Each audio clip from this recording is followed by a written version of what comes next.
¿Cómo están? Buenas noches, estimados maestrantes. ¿Se escucha el audio?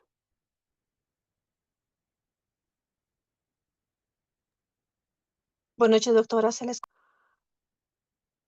¿Cómo estás, Lisa Jacqueline? Bien, se escucha, ¿no?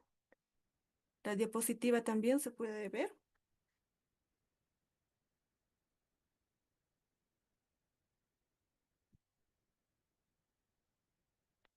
Hola, buenas noches.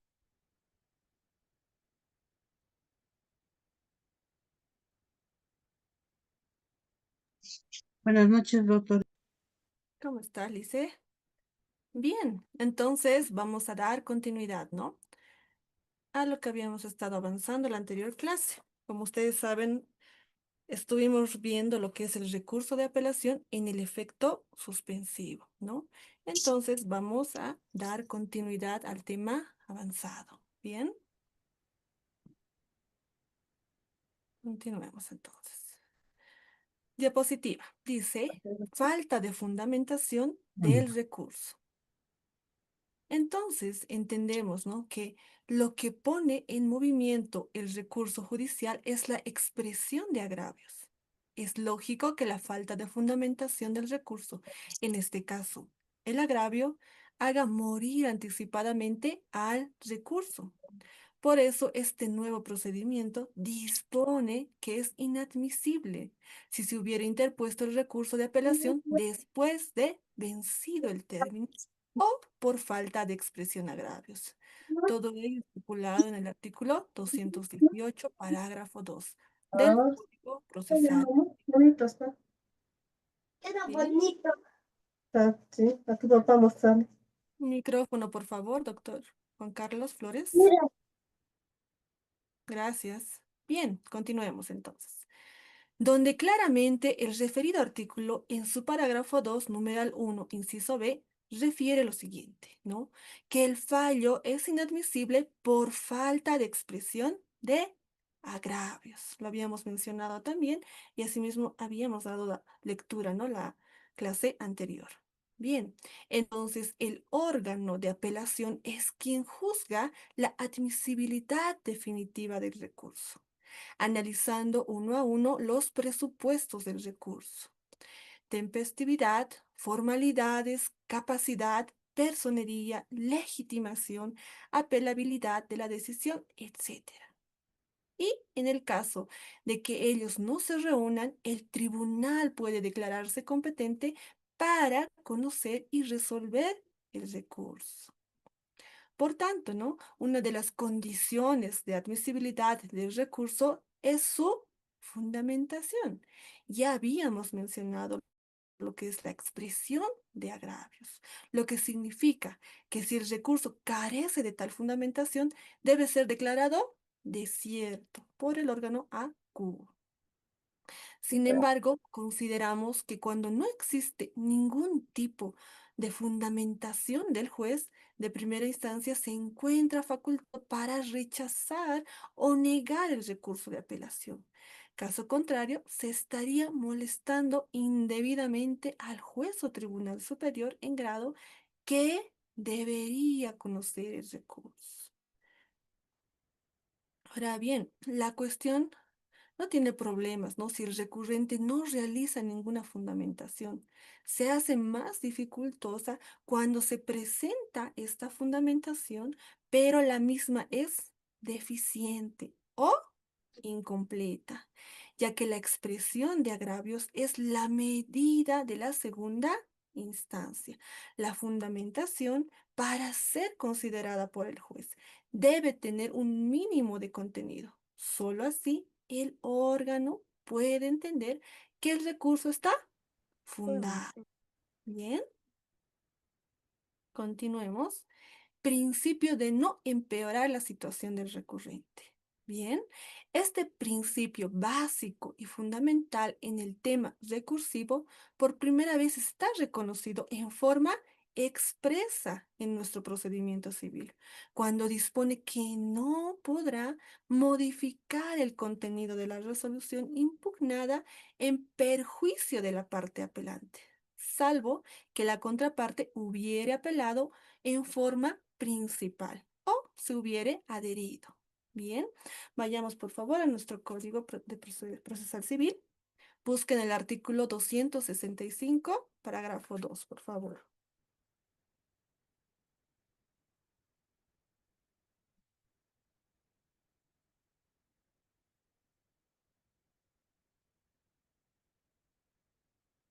Si lo tienen a la vista, por favor, pueden dar lectura. El artículo 265, parágrafo 2.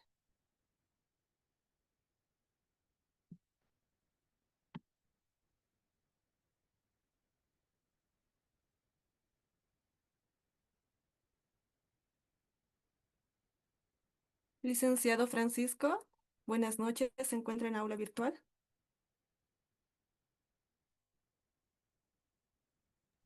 Buenas noches, doctora. ¿Cómo es? Buenas noches. ¿Encontraste el Sí, artículo 265? sí, estaba con un pequeño inconveniente. Le doy lectura, ¿no, doctora? Claro que sí, por favor. Bien. Bueno, artículo 265, facultades del Tribunal de Segunda Instancia. Ujú. Parágrafo 1. El auto de vista deberá circunscribirse a los puntos resueltos por el inferior y que hubieran sido objeto de apelación y fundamentación. Parágrafo 2. No podrá modificar el contenido de la resolución impugnada en perjuicio de la parte apelante, salvo que la contraparte hubiera apelado en forma principal o se hubiera adherido. Y parágrafo 3, deberá decidir sobre puntos omitidos en la sentencia de primera instancia, aunque no se hubiera solicitado aclaración, complementación o enmienda, siempre que en los agravios se hubiere reclamado pronunciamiento sobre tales agravios. Muy bien, Lice. Muchas gracias, licenciado Francisco. Bien, entonces, ¿no? Por ello, se tiene la prohibición de la reforma en perjuicio. Reformatio in peius. Conlleva que el órgano superior en grado, al conocer y resolver, no puede modificar el fallo del inferior en perjuicio, ¿no? Del propio recurrente, ¿no? Si la contraparte a su vez no se quejó o recurrió también contra el fallo impugnado.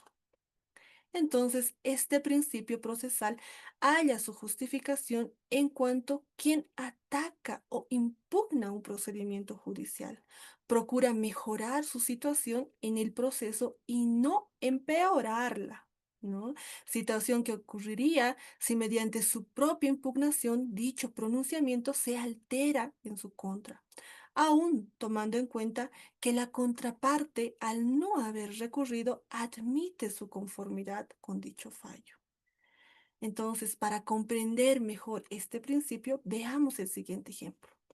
Es un proceso por daños y perjuicios, y el actor demanda a la contraparte por 20.000 bolivianos, ¿no? Se dicta la sentencia y en contra del demandado condenado al pago simplemente se le otorga lo que es 10.000 bolivianos.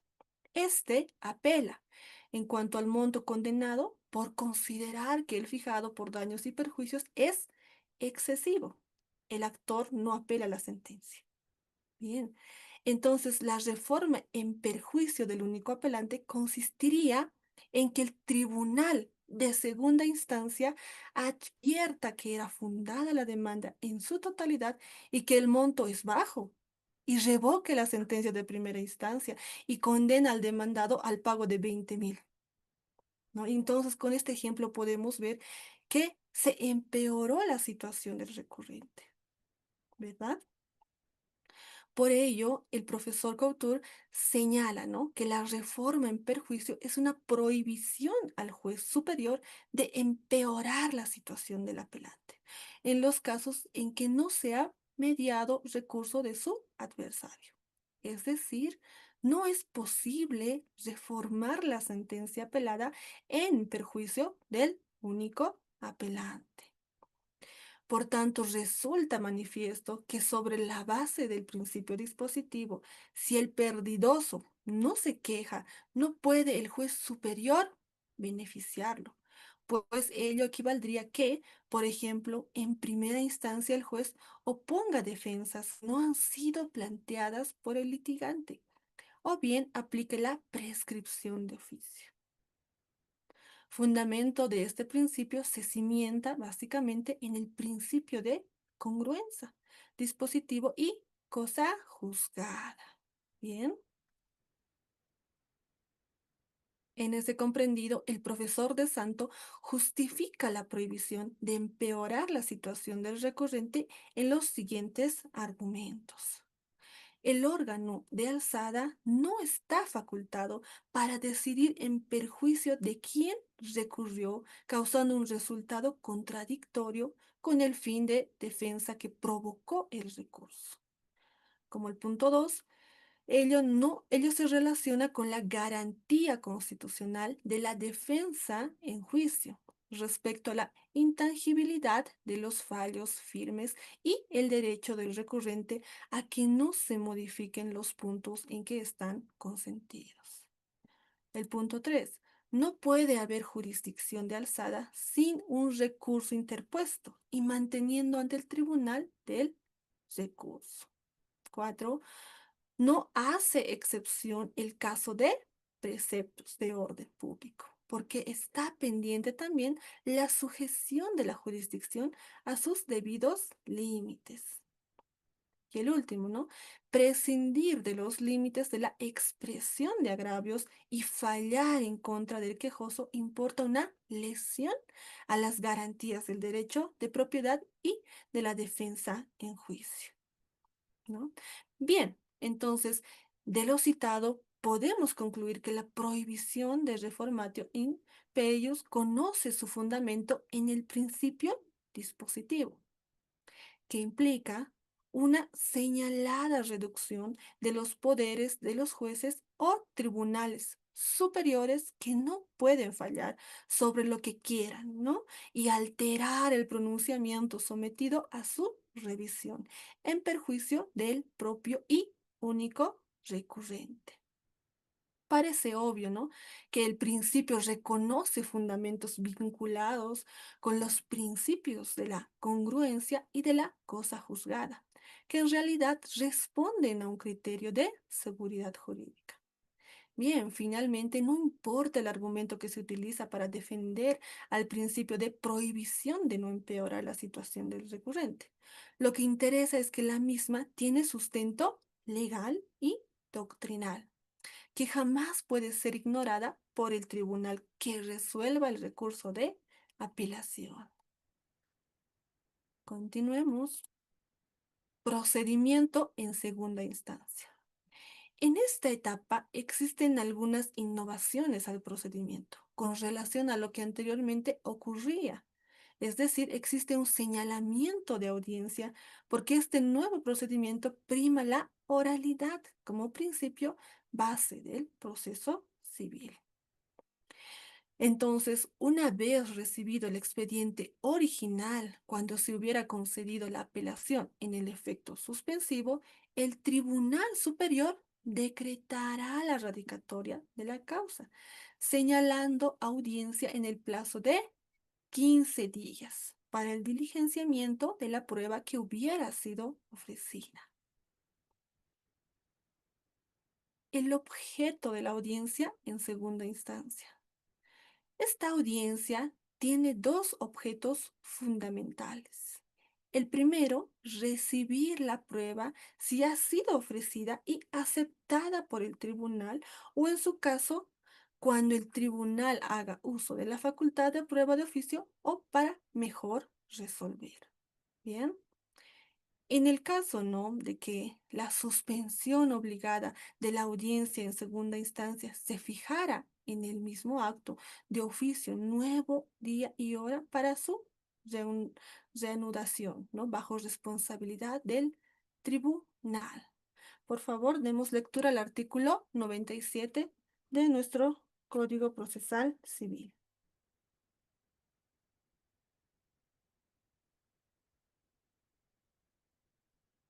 Si lo encontraron, por favor.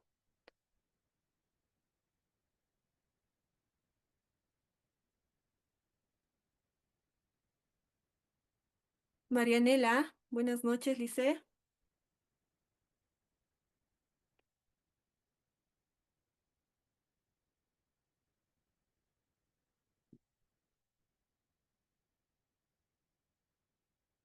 O si algún maestrante encontró el artículo 97, por favor.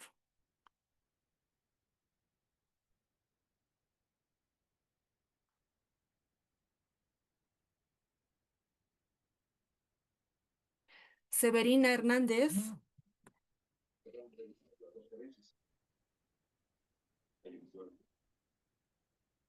Buenas noches, doctora. Mi nombre es Sonia Rodríguez. ¿Cómo estás, Voy a Lice? hacer lectura a la 97. Muchas gracias, por favor. Sección 4, audiencia. Artículo 97, continuidad. Parágrafo 1. Las audiencias, si fueran con la a fin de asegurar la continuidad del proceso. Parágrafo 2.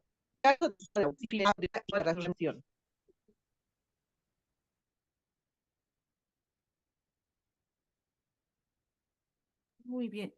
¿No se escucha muy bien? Creo que es la señal. Lice.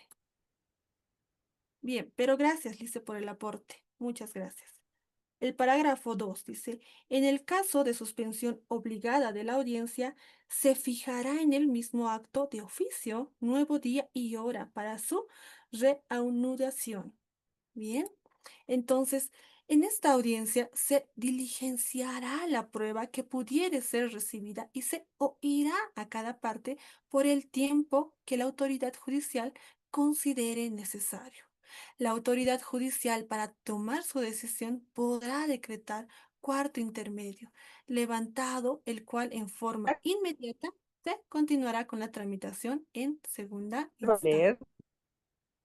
Dice, buenas noches, ¿sí?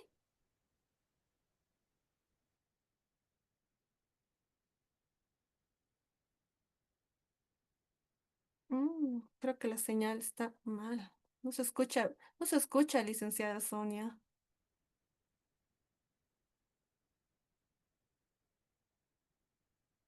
Bien, demos continuidad entonces.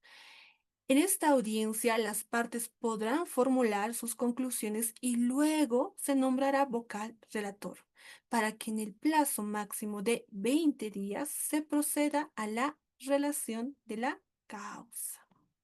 Bien. Alegatos en la audiencia de segunda instancia. Las conclusiones en esta audiencia son fundamentales, ¿no? Para convencer al tribunal de cómo se han producido los hechos, qué hechos se encuentran probados o no, y finalmente cómo debe fallarse. Por tanto, mediante los alegatos, las partes tienen la oportunidad de tratar de convencer al juzgador que los hechos que han propuesto en el proceso en forma oportuna han sido debidamente probados por intermedio de los medios probatorios que han hecho producir en el proceso, como así que han desvirtuado los hechos y fundamentos de la contraparte. Bien. Por consiguiente, son importantes para dejar una base fundamental para el dictado de la futura sentencia.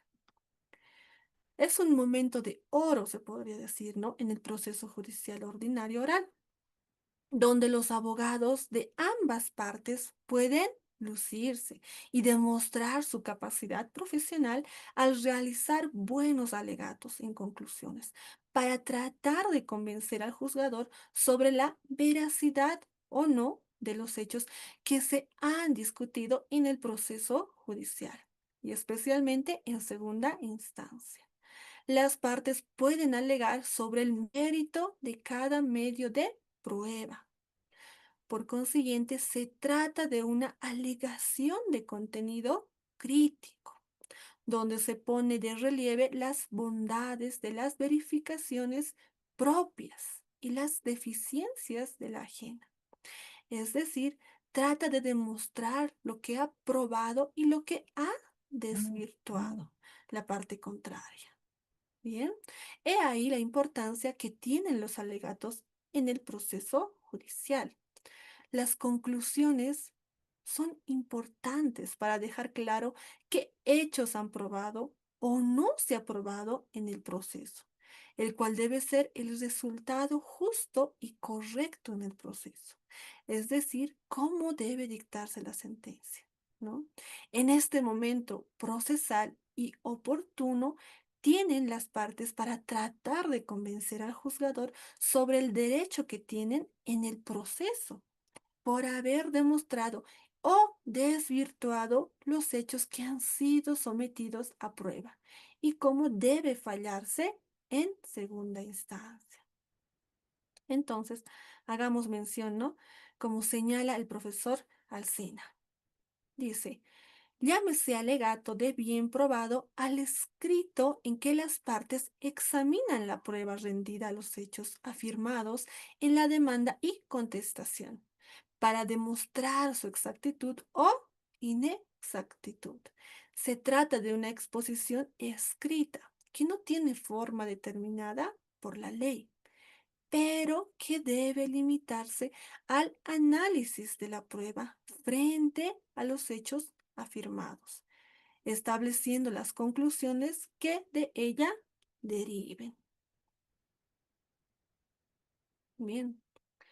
Asimismo dice, ¿no? La costumbre no recomendable, por cierto, de exponer escuetamente los hechos más indispensables en la demanda y en la contestación obliga a un desarrollo de los mismos en los alegatos, donde se hace la verdadera demanda y defensa. La lealtad exige que el debate se haga en la oportunidad prevista por ley, es decir, en la demanda y en la contestación, y que el alegato solo sea un examen de la prueba para orientar al juez, quien sacará de ella personalmente las conclusiones que considere pertinentes. Bien. Así también señala, ¿no?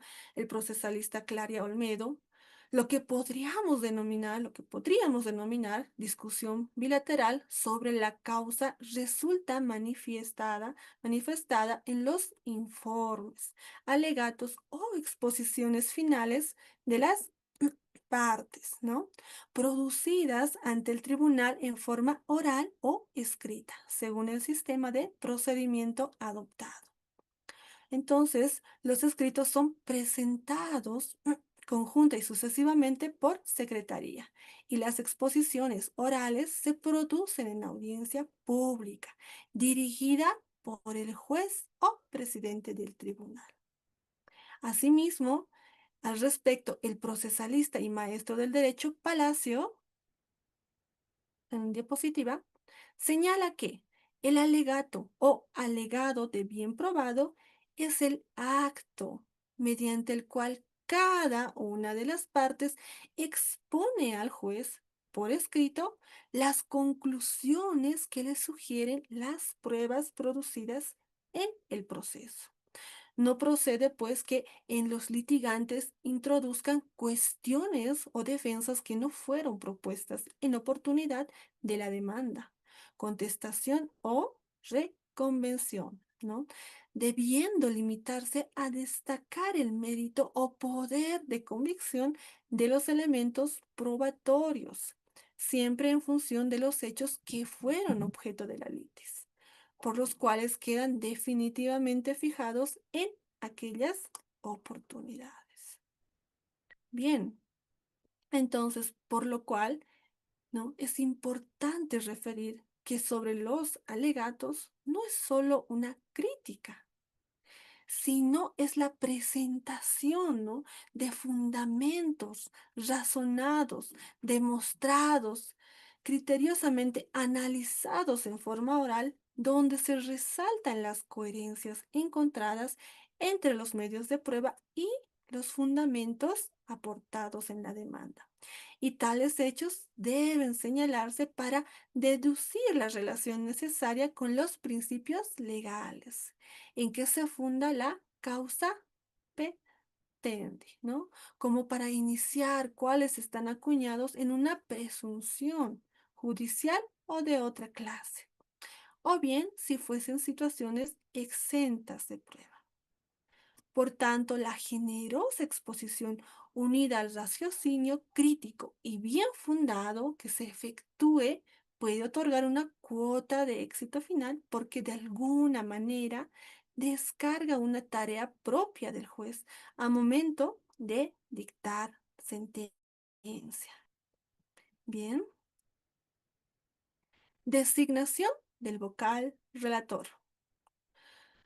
Uno de los objetivos fundamentales que tienen igualmente la audiencia en segunda instancia es la designación de un vocal relator, porque el recurso de apelación debe ser resuelta por la sala colegiada, que está compuesta por varios vocales.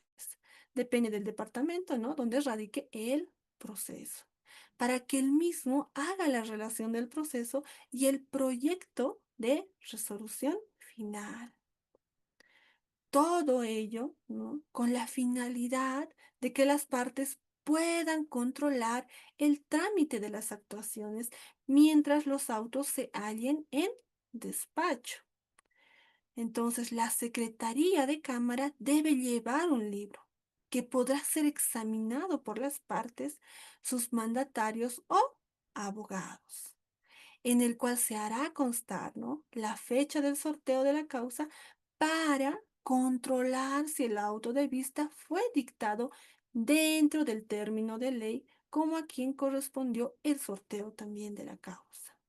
Bien, el sorteo debe notificarse a las partes intervinientes y apersonadas en el proceso, con fines de control y seguimiento de la causa. Entonces, como tenemos indicado en esta audiencia, las partes podrán formular sus conclusiones y luego se nombrará vocal relator para que en el plazo máximo de 20 días se proceda a la relación de la causa y proyecto de resolución. Por favor, podemos buscar el artículo 264 del Código Procesal Civil.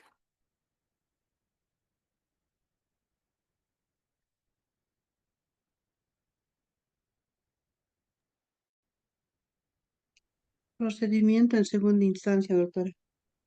Por favor, licenciada, muchas gracias. Artículo 264, procedimiento en segunda instancia, parágrafo 1. Recibido el expediente original cuando se hubiese concedido la apelación en el efecto suspensivo, el Tribunal Superior decretará la radicatoria de la causa, señalando audiencia en el plazo máximo de 15 días para el diligenciamiento de la prueba, a que se refiere el artículo 261, parágrafo 3 de este código. En caso de habérsela solicitado o si el tribunal viere por conveniente hacer uso de sus facultades de mejor proveer, en esta audiencia las partes podrán formular sus conclusiones y luego se nombrará vocal relator para que en el plazo máximo de 20 días se proceda a la relación de la causa. Vencido este plazo, el tribunal señalará día y hora de audiencia para la lectura del auto de vista, que no podrá exceder de 3 días. Parágrafo 2. Tratándose de apelaciones en el efecto devolutivo, el Tribunal Superior decretará la radicatoria y previo sorteo del vocal relator se pronunciará auto de vista en el plazo de 15 días. Muchas gracias, licenciada. Muy amable. Bien, demos continuidad entonces. Informe o relación de la causa. La relación de la causa es el informe que realiza el vocal del Tribunal Departamental de Justicia acerca de la causa o proceso que se encuentra en apelación. Es decir, es dar cuenta al tribunal de lo esencial de unos autos que se encuentran para resolución final. Por tanto, se tiene que, una vez sorteado el proceso, corresponde al vocal presentar al órgano que debe conocer y resolver el recurso de apelación una relación de la materia objeto del recurso. La relación puede ser escrita o verbal, teniendo como objetivo que los demás integrantes de la sala conozcan, ¿no?, los puntos que deben ser resueltos en la apelación y las principales piezas del proceso. Por consiguiente, la relación no comprende a todo el proceso, sino a la materia del recurso y, obviamente, a los folios de dicho proceso en estudio, que sean atenientes y esenciales en el recurso. Entonces, diapositiva. La relación del expediente tiene por objeto fundamental informar a los integrantes de la sala correspondiente el contenido del recurso, que deben conocer y resolver para que luego puedan votar con conocimiento de causa. Aunque no expresamente no lo señala nuestra legislación, esta es la facultad para los vocales, únicamente para los magistrados del Tribunal Supremo.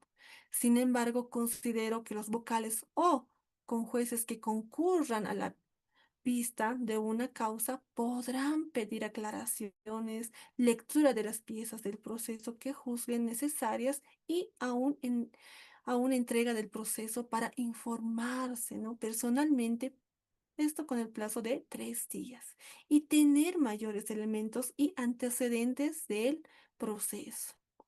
Una vez realizada la relación de la causa, se ingresa a la etapa del estudio del expediente y los miembros de la sala pueden pedir al relator aclaraciones, lectura de piezas del proceso y aún la entrega del proceso para informarse personalmente de lo actuado antes de celebrar el acuerdo de la causa, pudiendo determinarse el orden de su estudio por cada uno de los vocales de la sala. Bien. Proyecto de resolución del auto de vista. Este es el verdadero deber y misión que tiene el vocal del Tribunal Departamental de Justicia de la Sala Civil de la causa sorteada, ¿no? El de presentar el proyecto de la resolución del fallo, que debe ser sometido a consideración de los compañeros de su sala, para que el mismo sea discutido, analizado y posteriormente votado. Bien, entonces, ¿no? Como dijimos, en nuestro país no se realiza la relación de la causa, ya que una vez sorteado el expediente, el vocal o ministro relator presenta directamente el proyecto de resolución a consideración de su sala para llegar a un acuerdo sobre la forma de resolución que merecerá el recurso de casación en estudio, ¿no? El proyecto de resolución viene a constituir un borrador de la futura resolución, donde el proyectista o relator redacta los fundamentos y motivaciones de la resolución, sugiere la forma de resolución y fundamentalmente señala si existe o no violación de la ley, mala interpretación, mala apreciación de la prueba denunciada por el recurrente y finalmente si existe o no causal de nulidad. Entonces, es común que en la práctica judicial existan en muchos casos varios proyectos de resolución.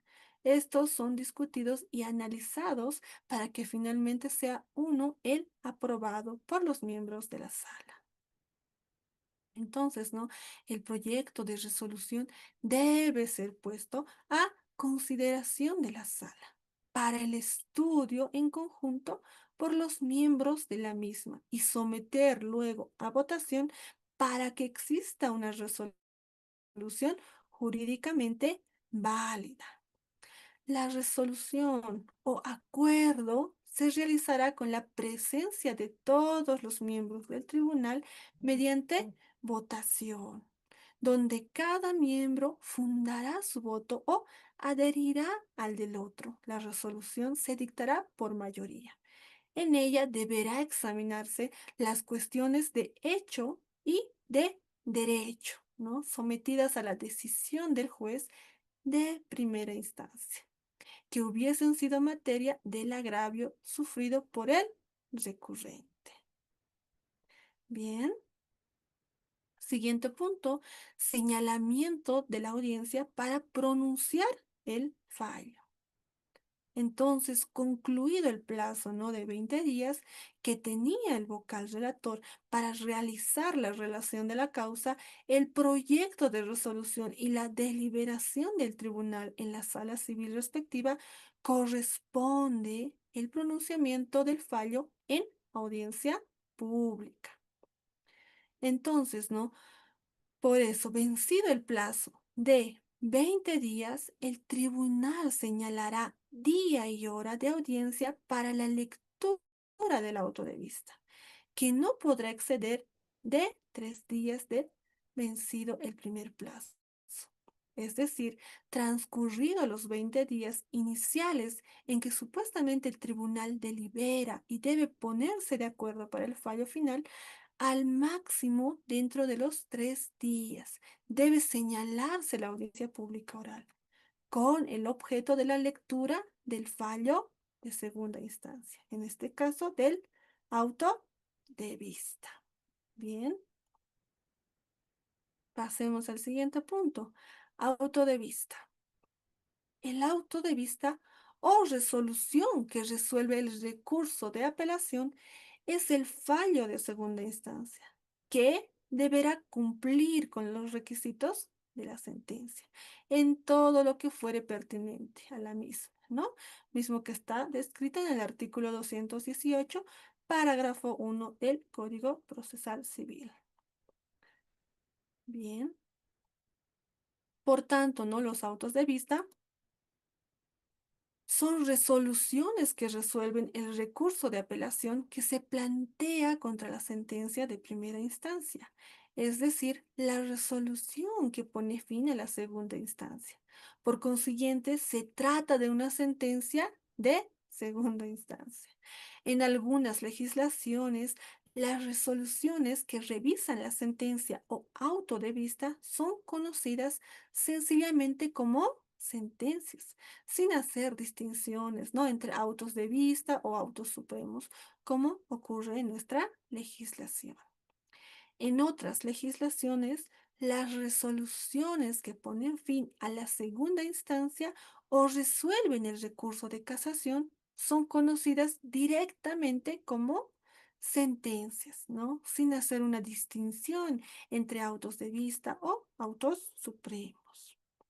Por eso el magistrado, está en la diapositiva, español Miguel Collado, señala que se dictará sentencia para poner fin al proceso en primera o segunda instancia, una vez que haya concluido su tramitación ordinaria prevista en la ley.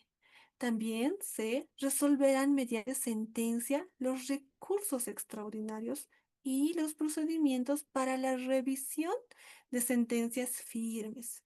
Los autos y las sentencias serán siempre motivados y contendrán el párrafo separado y numerados, los antecedentes de hecho y los fundamentos de derecho, ¿bien?, en los que se base la subsiguiente parte dispositiva del fallo.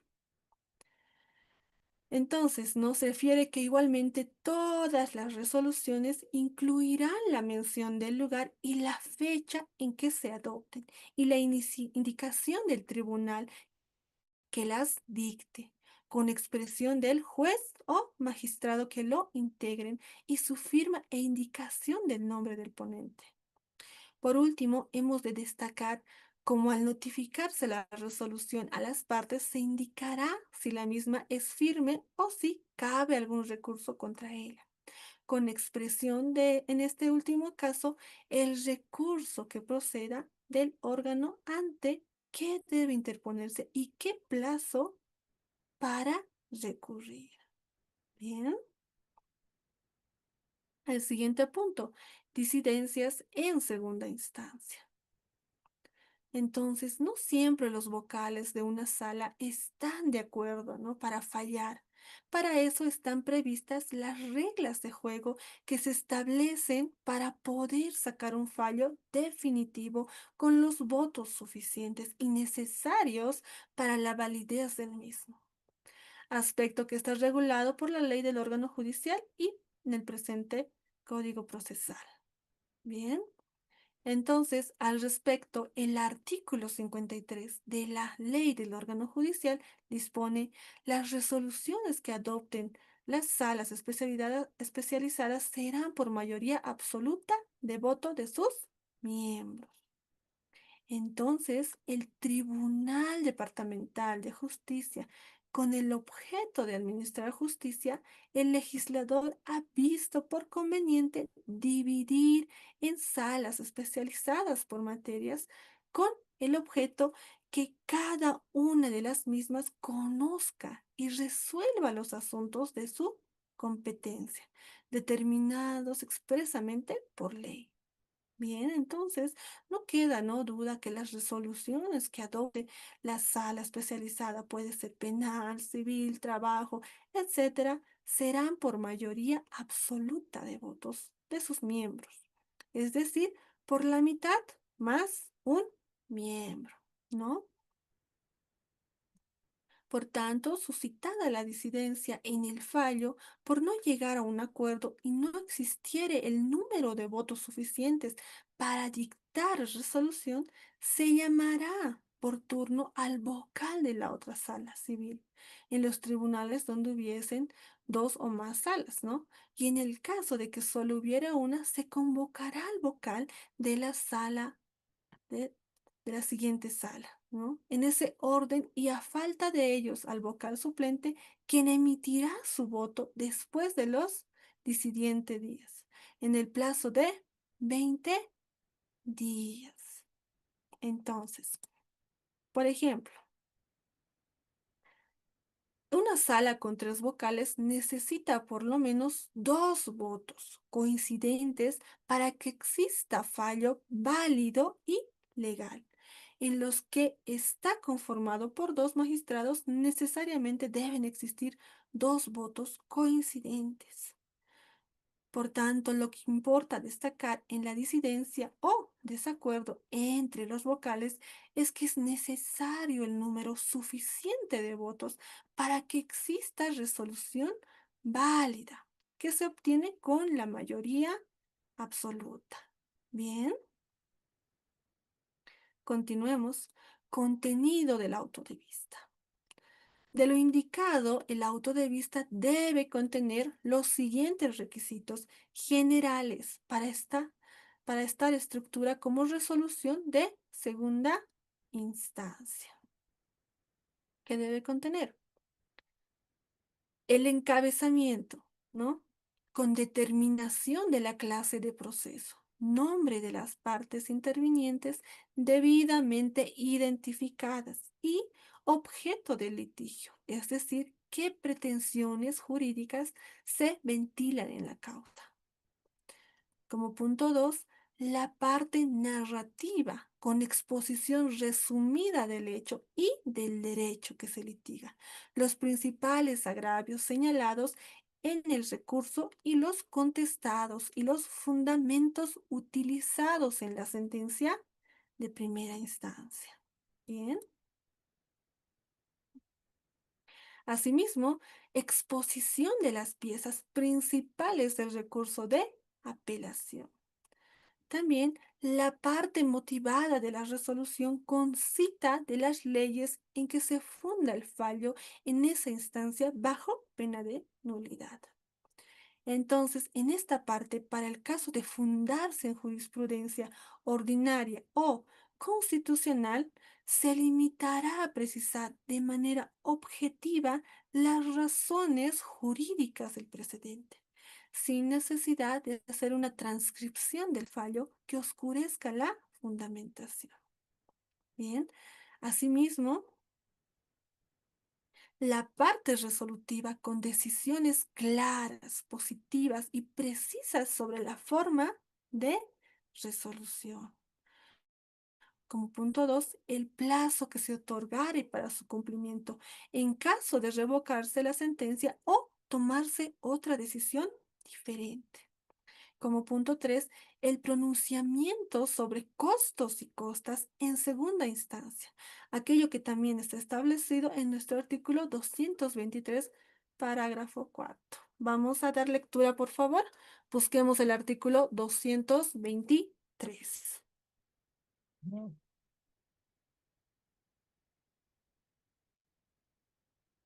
Si lo tienen a la vista, por favor, pueden dar lectura.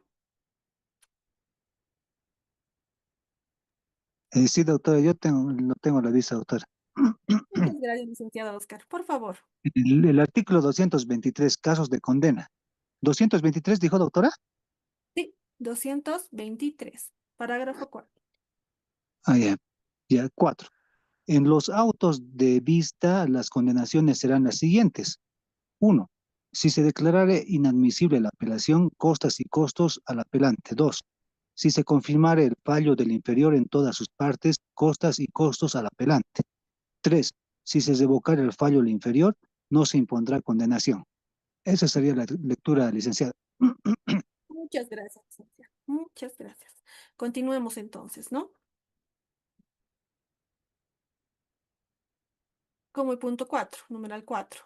La imposición de multa en el caso de declararse temeridad o malicia por parte de los litigantes o abogados que actuaron en segunda instancia.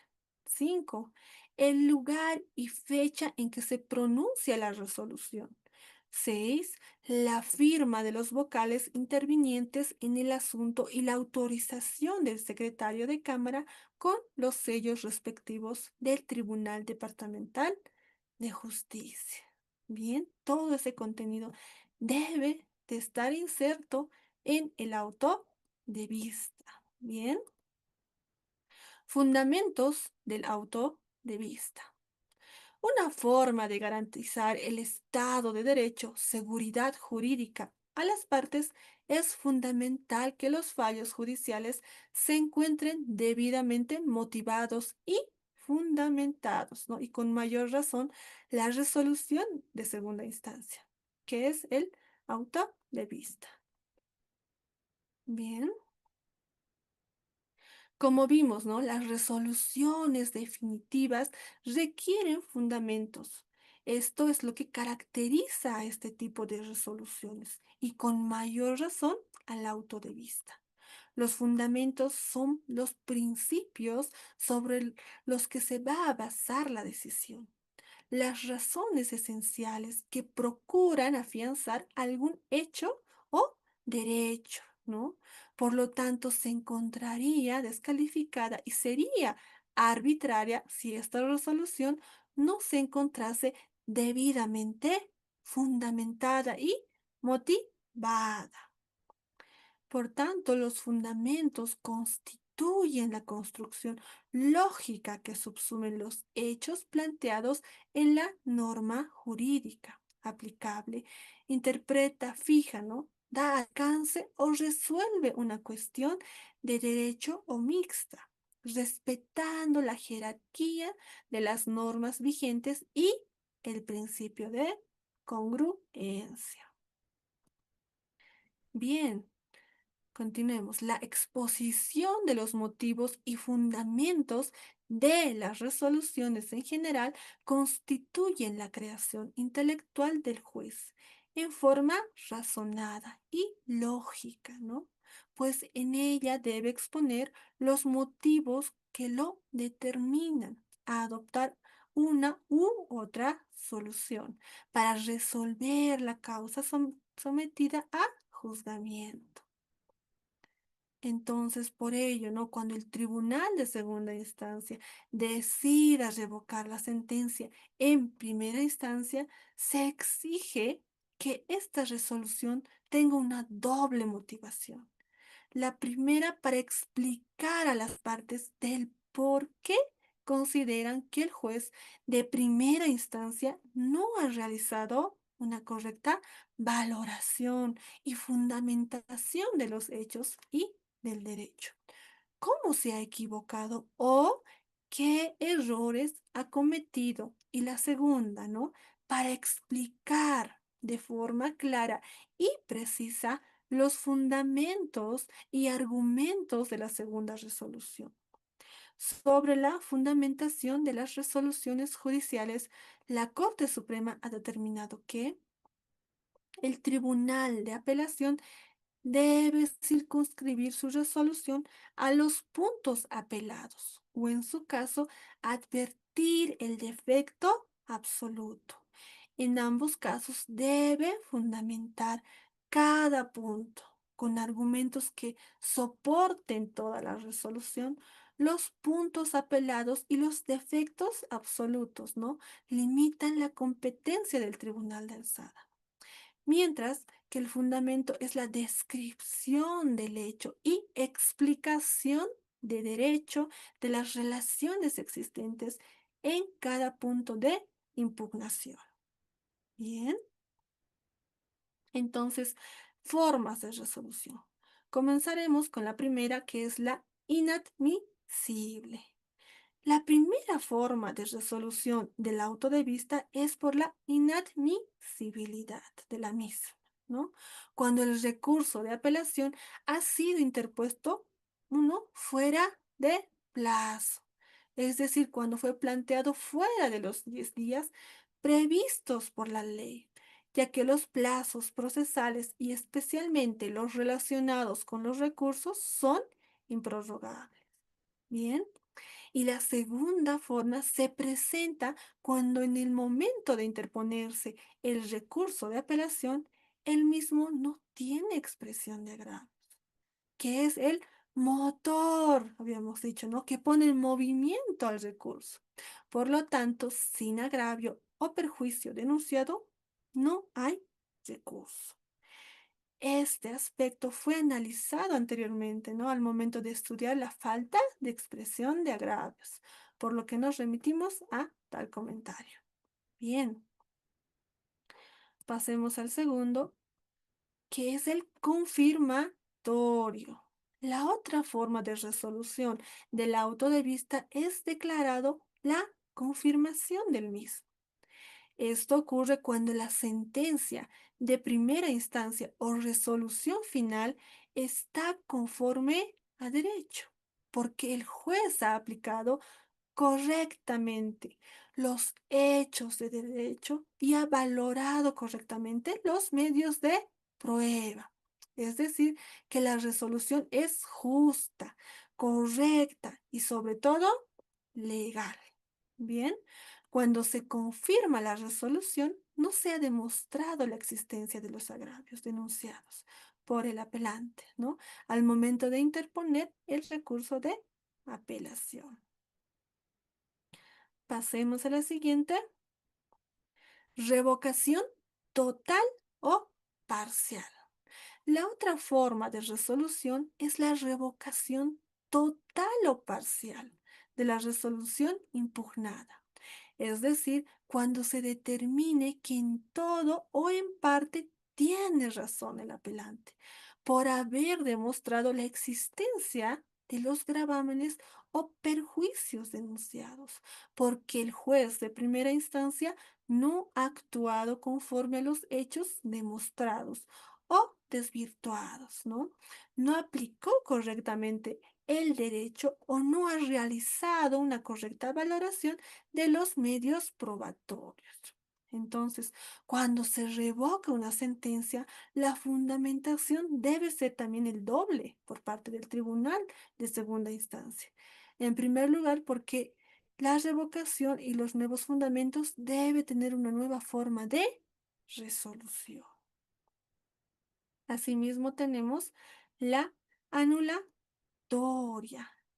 Esta es la última alternativa que debe realizar un buen tribunal de justicia, porque la nulidad acarrea siempre retardación de justicia, pero en algunos casos es el único camino que se tiene para restaurar la indefensión y el debido proceso que se ha afectado a la parte perjudicada. Entonces, la nulidad puede ser de un determinado acto en el proceso o con reposición de obrados hasta el vicio más antiguo, procurando siempre conservar los actos independientes. Por tanto, la nulidad puede ser ordenado a petición de parte interesada o de oficio, ¿no? En los casos que la nulidad sea evidente y esté prevista en la ley. Asimismo, causa perjuicio irreparable a la parte que no haya cumplido con el fin a la que está destinada y no haya sido convalidada por la parte. Bien, queridos maestrantes, hasta aquí nos vamos a dar un tiempito de 10 minutitos, por favor, para que vayan a tomar un vaso de agua o cafecito. ¿Bien? ¿Les parece?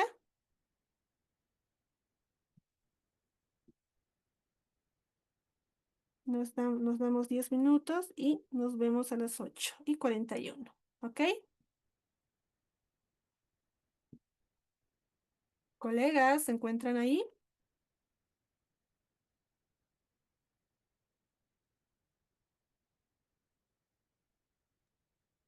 Está bien, doctora, gracias. Sí, está bien. Gracias, Sí. dice. Ok, dice. Muchas gracias. 10 minutos entonces.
Bien, buenas noches. Vamos a dar continuidad.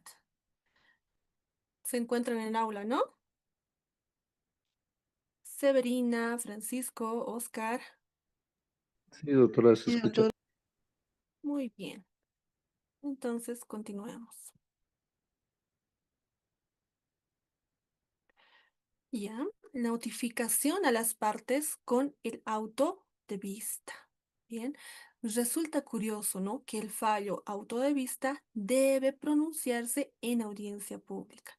Sin embargo, el nuevo procedimiento dispone que una vez pronunciado el auto de vista, se notificará a las partes por su turno en la Secretaría de Cámara. Es decir, que no es posible que las partes queden notificadas con la resolución de segunda instancia, como ocurre, por ejemplo, con el dictado de la sentencia, que es en la misma audiencia. Bien. Notificación por su turno. Una vez pronunciado el auto de vista dentro del plazo de 24 horas, se debe notificar en primer lugar a la parte perdedora para que la misma interponga el recurso de casación si considera pertinente y si el mismo fuere admisible. Posteriormente, interpuesto o no el recurso de casación, se debe notificar a la parte victoriosa, ¿no? Con el auto de vista. O en su caso, para que conteste el recurso de casación.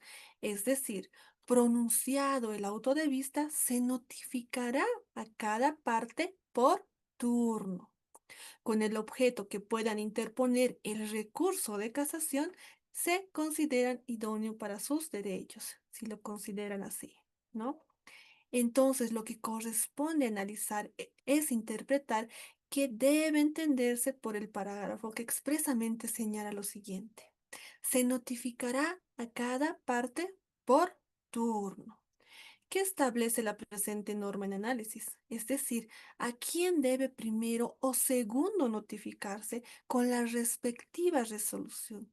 Y lo que consideramos que el legislador ha tratado de prever es que no se notifique a las partes intervinientes en el proceso en el mismo momento, con el fin de evitar que si ambas partes se consideran agraviadas, con la resolución tengan a su disposición el proceso para que puedan interponer el recurso extraordinario de casación. Bien, bajo ese comprendido, ¿no? Consideramos que no importa el orden de la notificación, sino que la misma no sea simultánea para no causar perjuicios a las partes. Por consiguiente, y de acuerdo a la práctica judicial, primero debe notificarse a la parte ganadora y posteriormente a la contraparte. Bien. Por ello, ¿no? Es importante también aclarar que no es posible la saca del expediente para poder fundamentar de mejor manera el recurso de casación, como ocurría con el anterior procedimiento. Al respecto, el nuevo procedimiento dispone que los expedientes permanecerán en las oficinas para su examen por las partes y por todas y todos los que tuvieran interés en su exhibición. Además, los expedientes no podrán ser trasladados de los tribunales y juzgados, a menos que exista orden expresa. Por favor, daremos lectura al artículo 100 del Código Procesal Civil.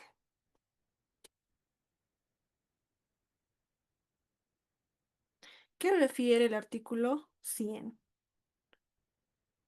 Si lo encontraron, por favor, puedan dar lectura. Licenciada, el artículo 100. Consulta y exhibición. 1 romano. Los expedientes permanecerán en las oficinas para su examen por las partes y por todos o todas los que tuvieren interés en su exhibición. 2. Si el expediente fuere negado a la parte que solicita su exhibición, se le podrá reclamar verbalmente ante la autoridad judicial, que resolverá de inmediato lo que corresponde. 3. Los expedientes no podrán ser trasladados de los tribunales y juzgados a menos que exista orden expresa. Eso es la lectura. Muchas gracias, licenciado. Muchas gracias. Continuemos entonces. Por lo tanto, se tomará mayores recaudos de custodia de los expedientes para no tener pérdidas o extravíos de todo el proceso o de algunas piezas procesales. Bien, continuemos. Remisión del expediente a juzgado de origen. Como es obvio, ¿no? En el caso de no haberse interpuesto recurso de casación o haberse rechazado el mismo por los motivos expresamente previstos por la ley, corresponde devolver el proceso al juzgado de origen, con el fin de entrar a la última etapa del proceso, la de ejecución de sentencia, por tener la misma calidad de cosa juzgada. Entonces, ejecutoriada la resolución de segunda instancia, debe remitirse inmediatamente el proceso al juzgado de origen, ¿no? Porque ya no tiene razón de ser que el mismo permanezca en dicho órgano judicial. Después de ejecutoriado el auto de vista, es inadmisible cualquier recurso que tenga por objeto tratar de modificar este auto. Caso contrario, se afectaría la calidad de cosa juzgada y se pondría en serio el riesgo de la seguridad jurídica. Ejecutoriado el auto de vista, lo único que le corresponde al Tribunal de Apelación es la devolución del expediente al juez inferior, dentro de las 24 horas siguientes, bajo responsabilidad del secretario del Tribunal Departamental de Justicia, bajo conminatoria de iniciarle proceso disciplinario en el Consejo de la Magistratura por ser esta una falta disciplinaria. Bien, entonces hasta este punto hemos concluido, ¿no? Con el recurso de apelación en el efecto suspensivo. Ahora bien, pasemos a analizar y detallar el recurso de apelación en el efecto devolutivo. Efecto devolutivo. Otro de los efectos que tiene el recurso de apelación es el devolutivo, siendo este uno de los más utilizados en la tramitación del proceso por la cantidad de recursos que las partes, con o sin razón, interponen, ¿no? En este capítulo corresponde analizar la apelación en el efecto devolutivo que normalmente se concede contra resoluciones judiciales de menor importancia o trascendencia en el proceso civil. Asimismo, contra sentencias de procesos donde no se discute derechos dudosos o contradictorios, contra autos interlocutorios que se pronuncian durante la tramitación del proceso y, finalmente, contra resoluciones dictadas en la fase procesal de ejecución de sentencia. Como tenemos explicado, el efecto devolutivo hace que el sentenciante apelado mantenga una cierta hegemonía en el proceso judicial, a los fines del cumplimiento provisional de lo resuelto por él. Es decir, en este efecto, pese al recurso ordinario de apelación y encontrándose impugnada la resolución del juzgador, se puede ejecutar provisionalmente la resolución, sin perjuicio de los trámites normales de la apelación. Este efecto tiene por objeto la no paralización del proceso, para evitar interrupciones innecesarias en el mismo. Como veremos, ¿no? Más adelante sobre el efecto devolutivo, cabe hacer una distinción, pues el trámite varía según trate de apelación de sentencia definitiva o resoluciones interlocutorias. Con el fin de evitar confusiones, debe quedar bien claro que siempre que nos hallamos ante la presencia de un recurso con efecto devolutivo, la ejecución del mismo autoriza es provisional, ya que si la apelación revoca el fallo del trámite ejecutoriado llevado en la instancia de origen, queda manifiestamente fulminado. por la nulidad absoluta, ¿no? Debiendo restituirse la situación a su estado anterior. Este es el peligro y el efecto principal de la apelación concedida en efecto devolutivo. Entonces, nuestro procedimiento civil señala que en el efecto devolutivo, en cuyo caso se permite la prosecución de trámites en lo principal sin perjuicio de la alzada, con indicación de las piezas estrictamente necesarias a fotocopiarse, que deberán ser legalizadas y su remisión separadamente al Tribunal Superior. En ese sentido, demos lectura. ¿Qué nos dice el artículo 259? Por favor, numeral 2.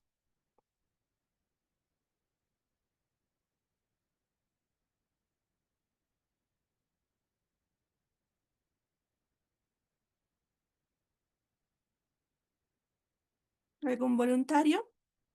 Artículo 259, numeral 2.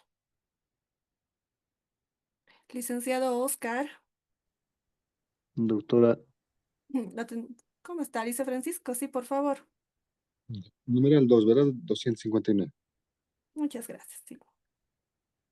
Artículo 259, efectos. El recurso de apelación sin perjuicio de lo establecido para la ejecución provisional de las sentencias y autos definitivos a que se refiere el artículo 402 de este código se concede numeral 2 en el efecto devolutivo, en cuyo caso se permite la prosecución de trámites en lo principal sin perjuicio de la alzada, con indicación de las piezas estrictamente necesarias a fotocopiarse que deberán ser legalizadas y su remisión separadamente al Tribunal Superior. En caso de la falta de pago de gastos para las fotocopias legalizadas referidas, en el plazo de 48 horas computables desde la notificación con el auto de concesión del recurso, se aplicará su caducidad y ejecutoría de la resolución impugnada. Muy bien. Muchas gracias, Lice. Bien. Entonces, casos, vamos a dar siguiente punto. Casos en que proceden el efecto devolutivo. En nuestro procedimiento civil deja absolutamente claro que la apelación tendrá efecto suspensivo solo en proceso ordinario oral cuando se trate de sentencias o autos que pongan fin al litigio o hagan imposible su continuación en los demás casos, ¿no? La apelación no tendrá efecto suspensivo y deberá ser concedida devolutivamente. Por lo tanto, en todos los demás casos se concede en el efecto devolutivo, con excepciones, ¿no? En los casos que expresamente debe concederse en el efecto diferido. Entonces, analicemos algunos casos en que debe concederse la apelación en efecto devolutivo. 1. La sentencia que se pronuncia en el proceso extraordinario, este debe concederse en el efecto devolutivo. 2. Autos definitivos que se pronuncia en el proceso extraordinario, también debe concederse en el efecto devolutivo. 3. En los incidentes que se efectúen fuera de audiencia, es decir, las resoluciones que resuelvan los incidentes admitirán recurso de reposición con alternativa de apelación que será concedido en el efecto devolutivo. Sin embargo, si las resoluciones se pronuncian antes de sentencia, se concederán en el efecto diferido. Asimismo, en el incidente especializado de la rendición de cuentas, la resolución definitiva en caso de apelación debe ser concedida también en el efecto devolutivo. En las tercerías, ¿no? Otro punto, en las tercerías e intervención de terceros, la resolución solo será apelable en efecto devolutivo si se rechaza la tercería. Así también contra la sentencia definitiva que resuelva las excepciones en el proceso monitorio ejecutivo. La parte agraviada podrá plantear recurso de apelación que se concederá en efecto devolutivo, establecido también en el artículo 385 del Código Procesal Civil. Asimismo, contra las resoluciones finales en los procesos monitorios. La parte agraviada podrá plantear el recurso de apelación que se concederá en el efecto devolutivo, aquello establecido en el artículo 385 al 96 del Código Procesal Civil, del procedimiento civil, ¿no? De los cuales podemos citar también el cumplimiento de obligaciones dar, la entrega de herencia, resolución de contrato por falta de pago, cese de copropiedad, el último, desalojo en régimen de libre contratación. Así también no se concede el recurso de apelación en efecto devolutivo cuando en el proceso de ejecución se suma de dinero la resolución que rechace las excepciones. También contra las resoluciones finales en los procesos voluntarios, es decir, contra la resolución que resuelva la solicitud del proceso voluntario. Procede el recurso de reposición con alternativa de apelación. Entonces, que se concederá, dicen el efecto devolutivo. Esto citado en el artículo 451. Bien, entonces podemos citar también los siguientes procesos.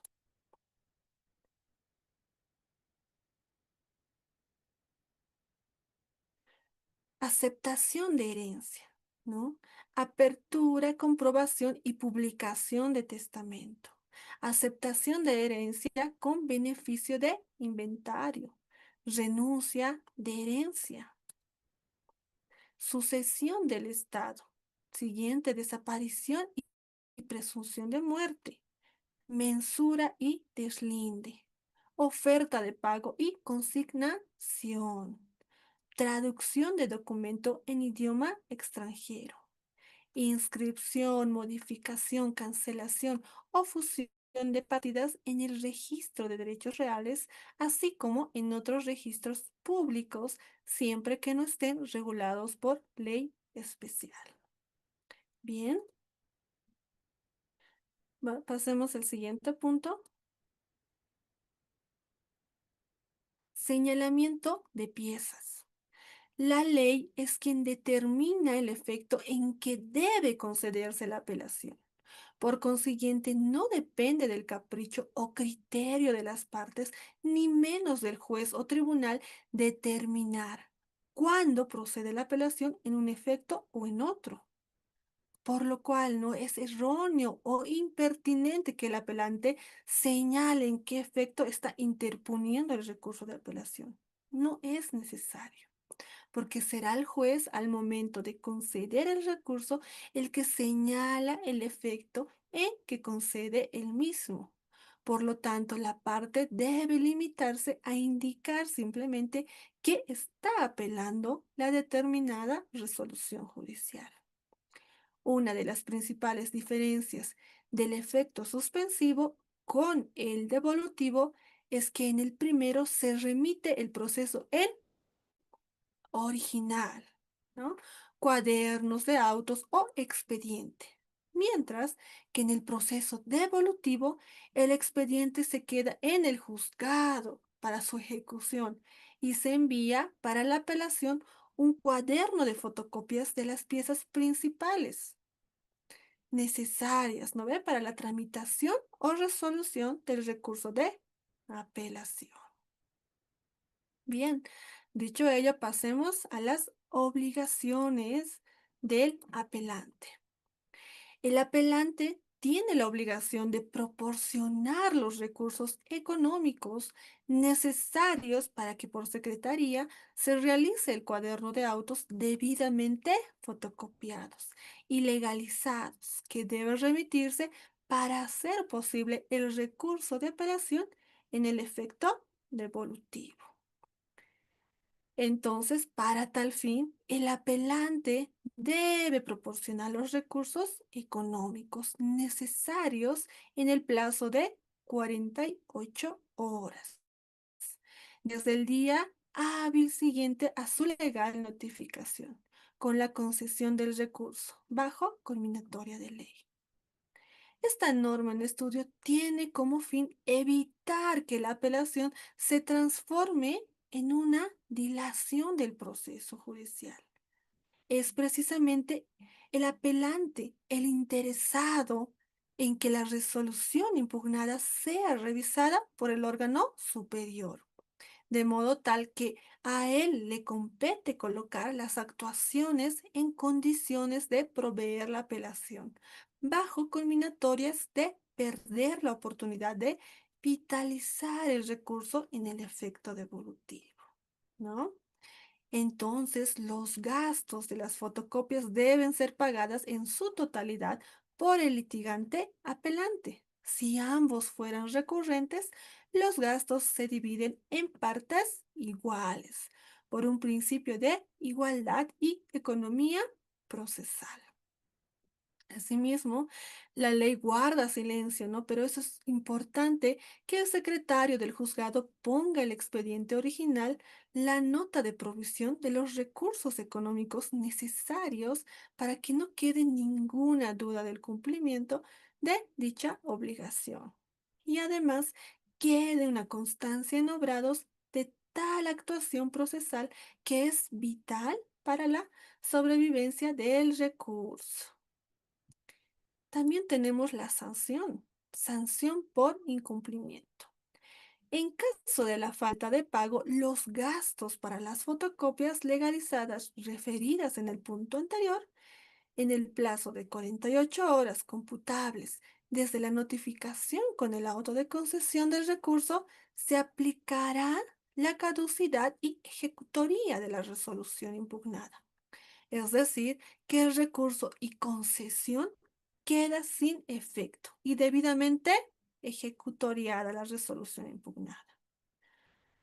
Por tanto, esta norma legal se establece con el objeto de evitar que la apelación se transforme en una mera dilación del proceso, que el apelante dentro del plazo de 48 horas provea los recursos económicos suficientes para las fotocopias legalizadas, bajo conminatorias de declararse ejecutoriada la resolución apelada, en este caso la caducidad, y por desistido el recurso interpuesto, como una sanción procesal ante dicho incumplimiento. Es decir, que si el apelante no cumpliere con la obligación, el juez de oficio o a petición de parte declarará la ejecutoriada la resolución impugnada.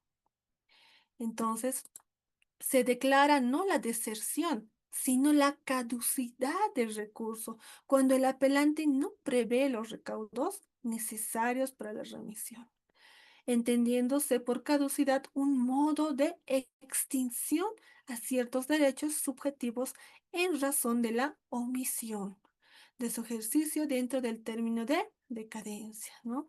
Derechos que vienen a ser caducables precisamente porque nacen con una vigencia limitada. Como vimos oportunamente, la apelación en el efecto devolutivo se concede contra resoluciones judiciales de menor importancia o trascendencia en el proceso civil. Asimismo, contra sentencias de procesos donde no se discute derechos dudosos o contradictorios, procesos monitorios y voluntarios, ¿no? Contra autos interlocutorios que se pronuncian durante la tramitación del proceso. Por consiguiente, se encuentra justificada la sanción que impone la norma de estudio. Bien, siguiente punto. Dispensa de la facción del testimonio o fotocopias. Dispensar jurídicamente significa que se deja sin efecto. Bien, una obligación que inicialmente debía cumplir el litigante, bajo conminatorias de establecer una sanción procesal. Entonces, nuestro procedimiento guarda silencio con relación a la dispensa de las fotocopias. pero considero que por un principio de economía procesal, en aquellos casos en que el juez no tenga nada que ejecutar, puede dispensar o liberar de esta obligación por medio de resolución debidamente motivada. La dispensa debe ser ordenada por el juez de la causa por ser una facultad privativa del mismo en la práctica judicial y en muchos casos es ordenada por el juez previa petición de parte interesada. En algunos casos el juez apelado no tiene nada que tramitar o ejecutar en el proceso, pese al recurso interpuesto y concedida la apelación en el efecto devolutivo. Entonces solo corresponde remitir el expediente original, dispensando la confección del testimonio o fotocopias de apelación. Caso contrario, sería atentar los principios de economía y celeridad procesal. Por consiguiente, ¿no? Cuando el juez no tuviera nada que tramitar o ejecutar en el proceso recurrido, remitirá el expediente original, dispensando la confección del testimonio. Entonces, cuando el juez no tuviera nada que tramitar o ejecutar en la causa, el juzgador debe dispensar la facción del testimonio o fotocopias, remitiendo el expediente original con el objeto de evitar gastos a las partes y ahorrar tiempo, ¿no?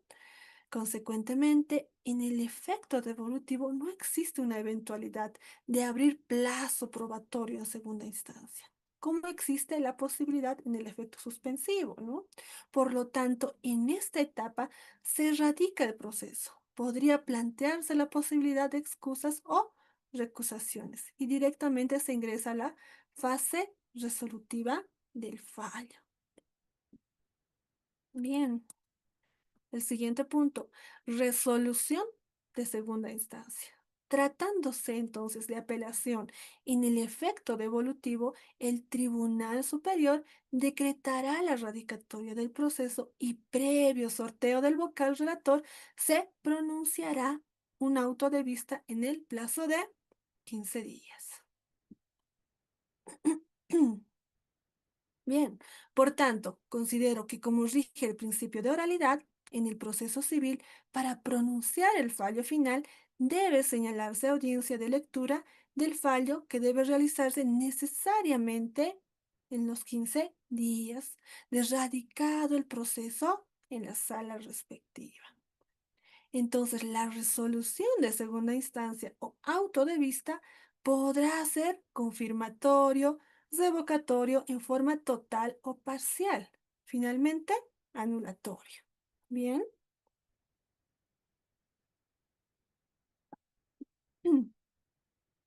Siguiente punto. No existe casación en el efecto devolutivo. Contra el auto de vista que se resuelva el recurso de apelación en el efecto devolutivo, no procede ningún otro recurso. Es decir, básicamente no procede el recurso de casación, que está reservado únicamente para el proceso ordinario oral cuando se concede en el efecto suspensivo. Bien. Bien, estimados muestrantes, entonces con estas aclaraciones hemos concluido el avance del día de hoy, ¿no? Por lo cual la siguiente semana estaremos viendo, ¿no?, la apelación en el efecto diferido y posteriormente ya estaremos analizando el recurso de casación, su procedencia, los plazos correspondientes, requisitos y los aspectos más relevantes de este recurso. Dicho todo ello, ¿alguien quiere realizar algún aporte del tema avanzado del día de hoy?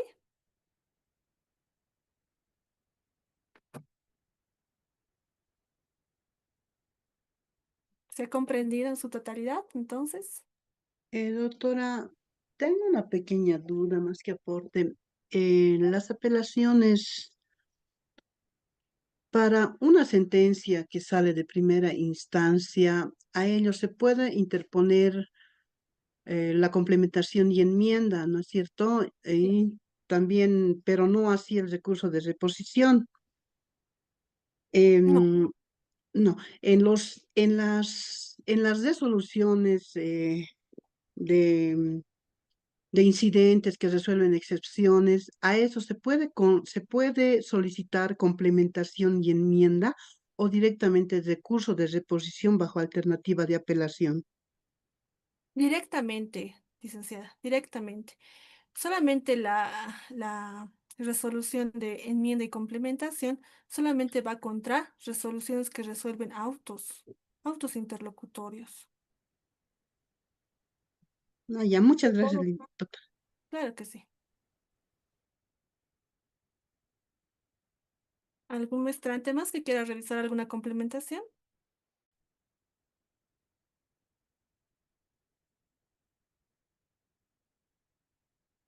Bueno, muchas gracias por su atención. Entonces, nos vemos la siguiente clase, ¿no? Que tengan una buena noche hasta el día martes. Hasta luego, doctor. Ok, Hasta hasta luego, luego. Alicia. Hasta luego, doctora. Nos vemos, hasta luego. Hasta el otro sábado. Hasta el siguiente sábado. No, martes, ¿no? Nos vemos el martes, colegas.